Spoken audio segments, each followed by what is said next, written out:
What's going on out there, Anchorage? This is Dustin Sherman coming at you again. Just wanted to give you some thoughts tonight. So today I was actually out doing the sine wave for Randy Salt. Seen a lot of cars in my neighborhood. A lot of them were waving, a lot of them were honking. So I think that Mr. Salt's got a pretty good chance. We were also down on Diamond and Old Seward, and had a lot of good response down there.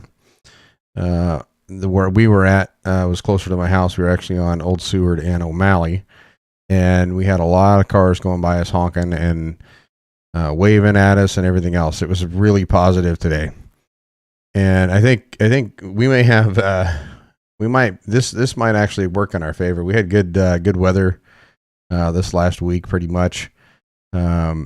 And the sun was shining, and when the sun's out in Alaska, it puts everybody in a better mood.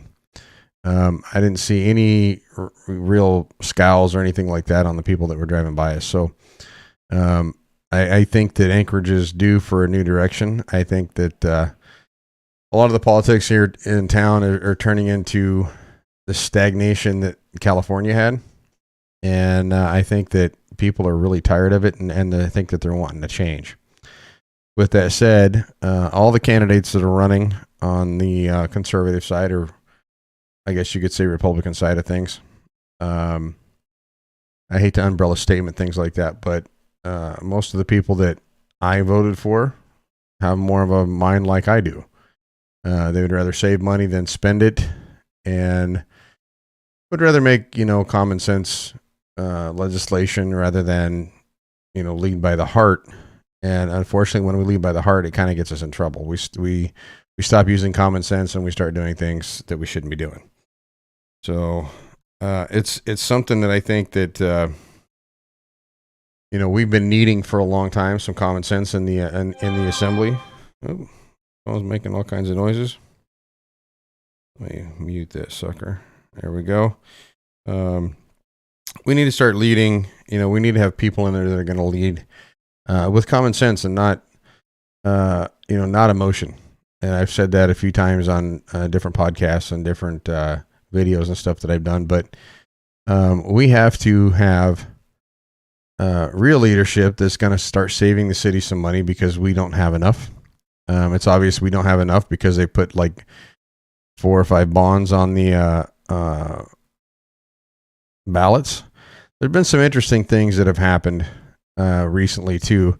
So they mailed out the ballots. What was it, like March 5th or 5th? I think March 15th. And it took a long time for me to get my ballot. And I'm, in Anchorage. Well, it sounded like from different people that I've talked to, there was one news article that was done about it.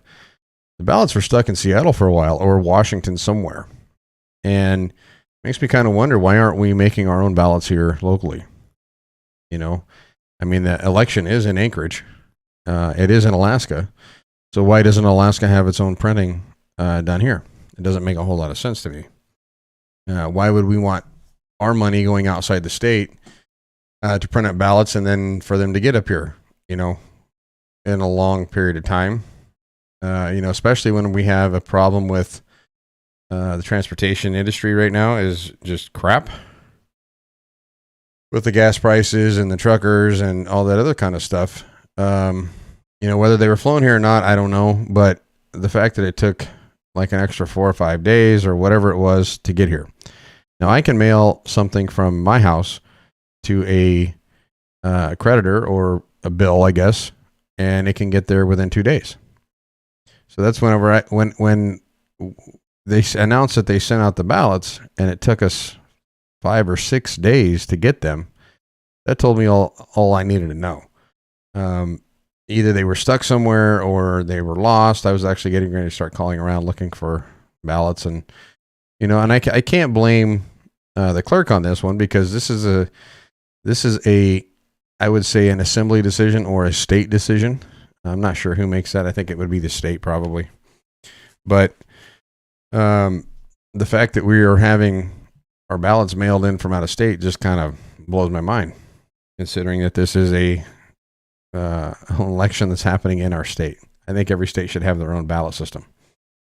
But anyway, so going out and waving signs for Randy Salt today, and then on top of that, we had people that were down in different parts of town waving signs. We also had people out with Stephanie Taylor. We had people out with Mark Anthony Cox, Rachel Reese. I mean, we have an astounding and an incredibly talented field of conservatives that are running for different positions here. We have some great ones that are running for assembly, and we have two really good opportunities to make a difference in the school board. And that's a hugely important thing that we keep, unfortunately, we keep slipping on. And with that said, two, or at least one of the school board members I've spent some extended amount of time with, and that was Rachel Reese. And I really think that she can really make some difference, make some different things happen in the school board. She's a genuine person. She says what she feels, and she feels what she says. So I think that Rachel has got a really good shot. She's smart too. And I think that it's something that, we need smart people in there making the right decisions. Right now, we don't seem to have that.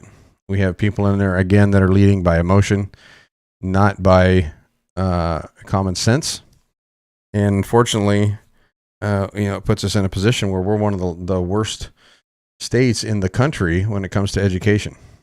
And either the school board needs to be completely swapped out, or we got to get away from the unions type stuff.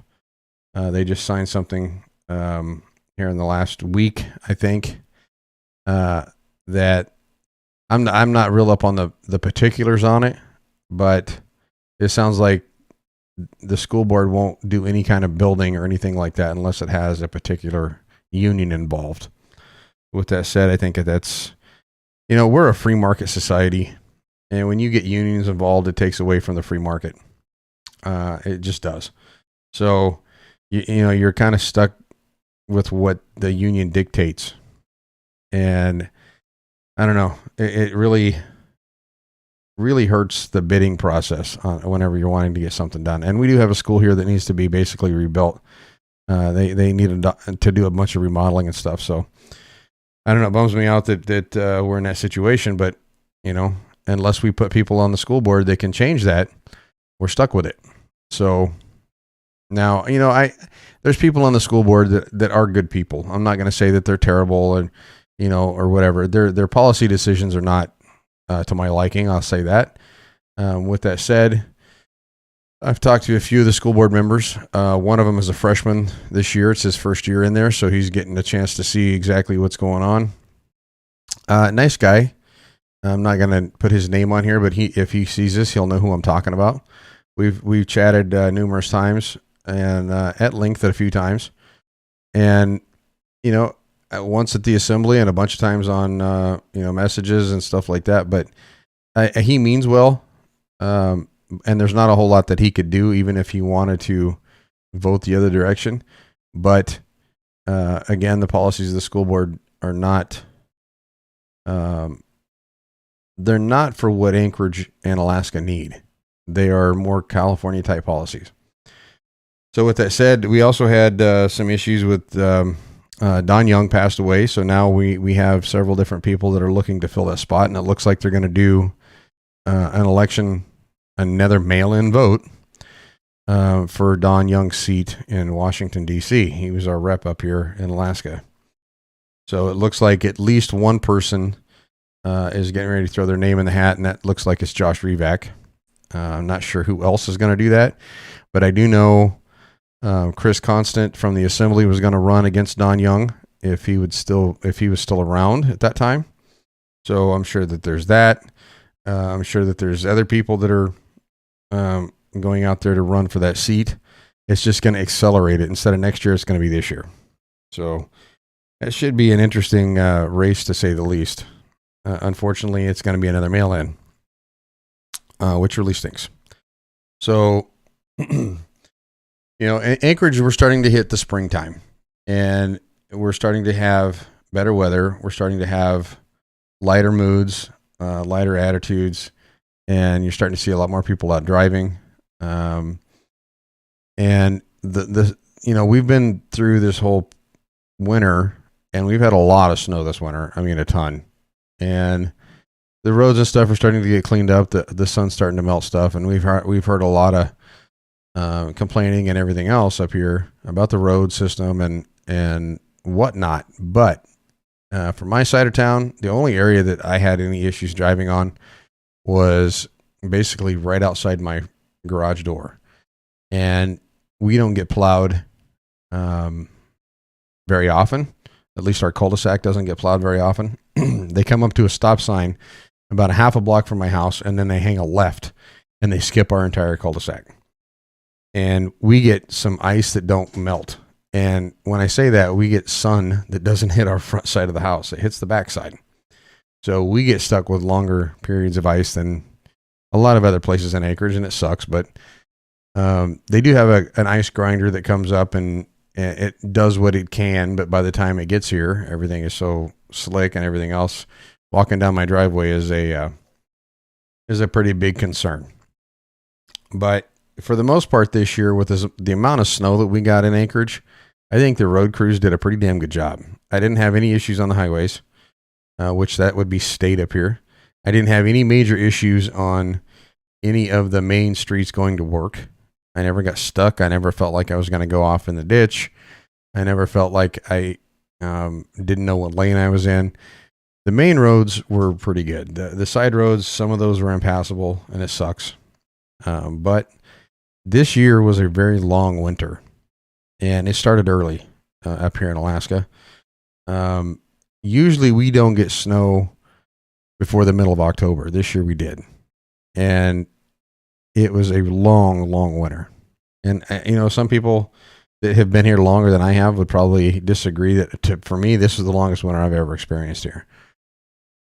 But it is what it is. We deal with it. We're Alaskans. We enjoy the summer and the winter, and we get a good chance to go out and do what we can do. But now it's time for us to vote. We have to have our votes in very soon. We have less than a month now to cast our vote, and you need to get them in. Don't wait until the day of. Get your stuff in there so it can be counted. We have a lot of observers and things like that down there at the processing center, and we need to get our votes in there and get them in as soon as we can so we can kind of get an idea of what's going on. If you were involved with the Mayor Bronson race, that we didn't get an accurate count until 4, 5, 6 days after the election happened. Well, the sooner we get our ballots in, the quicker that they can be voted and counted, and we get a better idea of where we sit. With that said, we also did a lot of calling and things like that to call the vote, to make sure that the people who turned ballots in that didn't have signature matches, we had a chance. It gave them a chance to go down and fix their ballots. So we need to be able to do that. Let's see here. Trying to think of some of the other stuff that happened. Got new glasses. Found out that I can't wear bifocals. I've been walking around the last 2 weeks feeling like I was drunk. Apparently, the bifocals are supposed to obviously go in the lower part of the glasses. Well, the way my glasses were sitting, not these, but different ones, the way my glasses were sitting on my eyes were splitting that bifocal area. So whenever I would look up and down, that split was in the middle of my eye, and it was causing all kinds of vertigo and stuff like that. And it was a really interesting driving. I had to make sure I had my glasses pulled down so I could look through the tops of them. And luckily the place that does my glasses redone the lenses for free. And then I picked up a couple extra ones. I had to get some sunglasses because the sun out here, if you've never experienced Alaska sun, it is bright. It is super bright.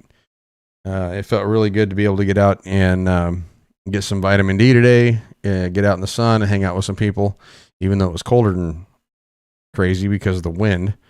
But we got to hang out with some good people and throw our support behind Randy Salt and show the citizens of Anchorage we're ready to change the direction of this town. Let's hopefully that takes place, and hopefully we get at least a couple of our candidates in the assembly to get a little bit more balance, take away the the veto override.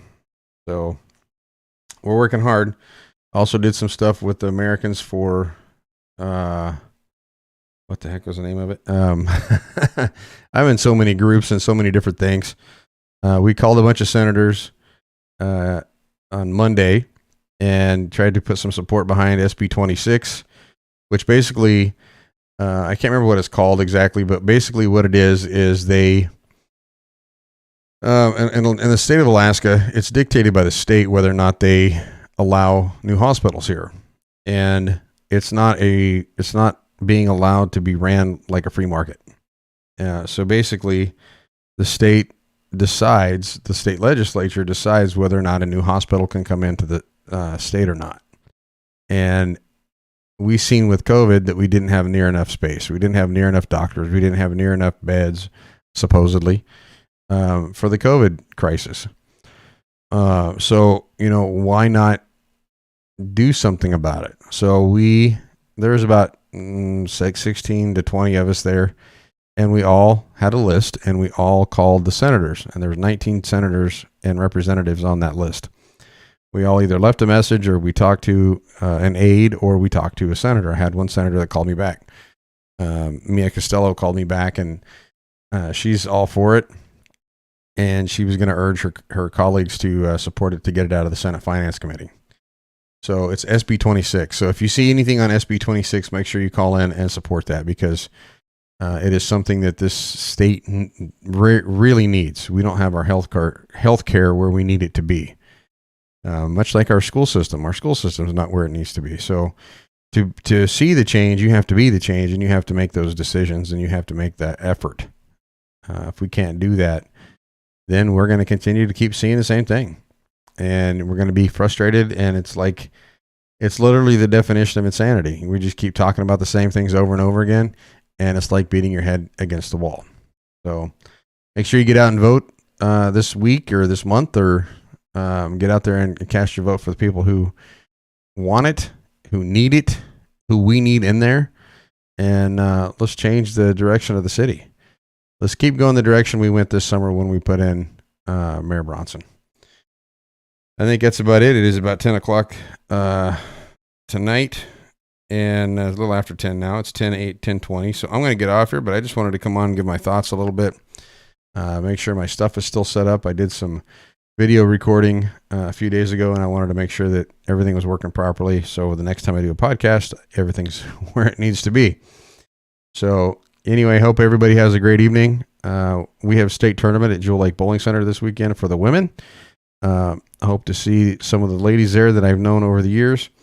It's always a fun time, and it'll be good to see people from out of town. So with that said, Dustin Sherman, and I'm out of here. Make sure you check out my podcast on Spotify, iHeartRadio, Amazon Podcasts, and Google Podcasts, and it is called Forgotten Freedoms. With that said, I'm out. Guys, have a good evening, and we'll catch you another night.